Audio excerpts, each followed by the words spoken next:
In today's session, I will be reading to you one of the greatest passages ever written by Carl Gustav Jung.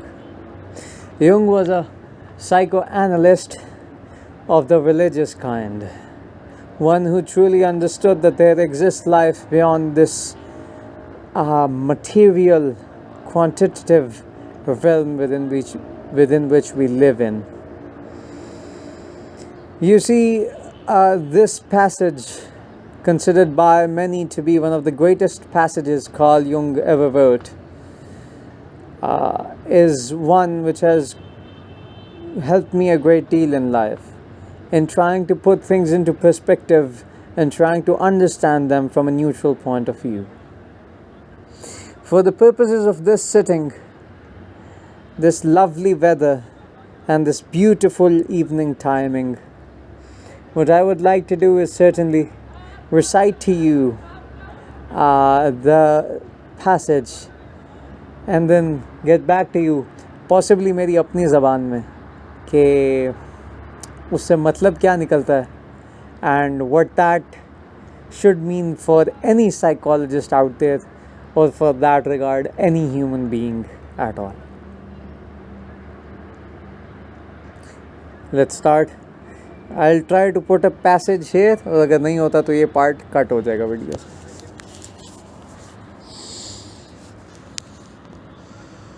अच्छा, Jung says,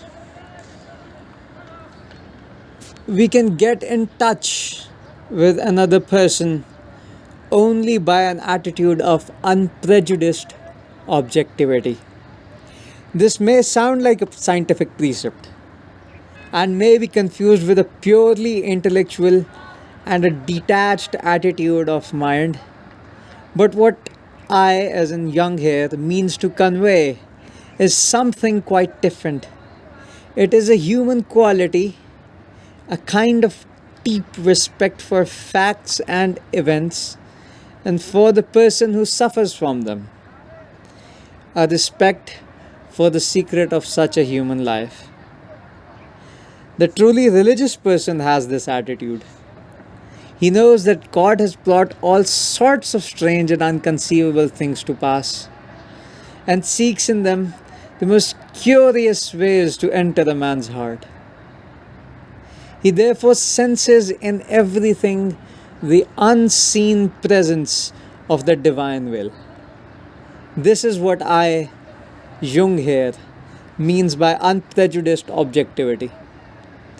It is a moral achievement on part of the doctor, who ought to not let himself be repelled by illness and corruption. One cannot change anything unless he accepts it. Condemnation does not liberate, it oppresses.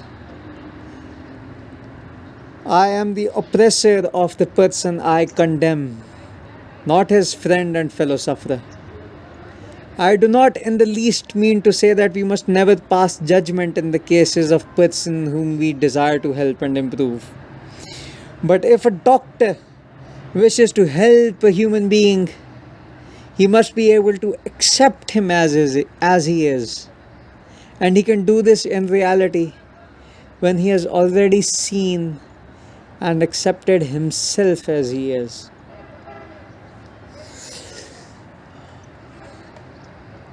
Perhaps this sounds very simple, or perhaps this sounds complex, but simple things are always the most difficult. In actual life, it requires the greatest discipline to be simple, and the acceptance of oneself is the essence of the moral problem and the epitome of the whole outlook on life. That I feed the hungry, that I forgive an insult, that I love my enemy in the name of Christ or in the name of God. All of these are undoubtedly great virtues. What I do the least unto my brethren, I do unto Christ or God. But what if I should discover, the most amazing part, what if I should discover that the least amongst them all, the poorest of all poor beggars, the most impudent of all offenders, the very enemy himself, the worst of the worst of mankind, that these are within me, and I myself stand in needs of alms of my own kindness, that I myself am the enemy who must be loved. What then?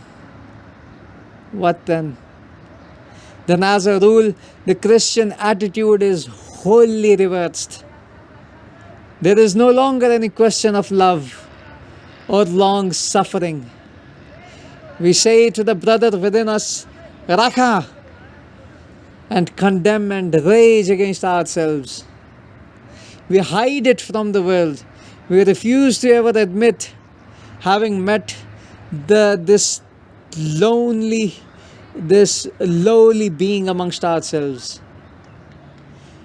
Had it been God Himself who drew near to us in this despicable form, we should have denied Him 1,000 times before a single cock had crowed.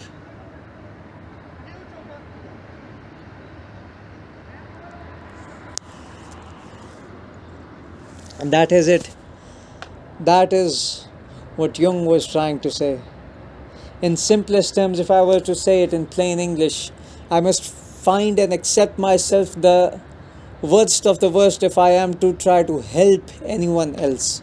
It becomes the foundation of empathy itself. और अगर मैं अपनी ज़बान उर्दू में बताना चाहूँ तो यही बात निकलती है कि अगर मैं किसी और की मदद करना चाहता हूँ बतौर psychologist, I have to accept कि सबसे पहले मुझे कबूल करना होगा कि किसी के अंदर जो दाहिया है गलत काम करने का, जुर्म करने का या कोई भी गलत हरकत करने का, वो मेरे अंदर भी पाया जाता है।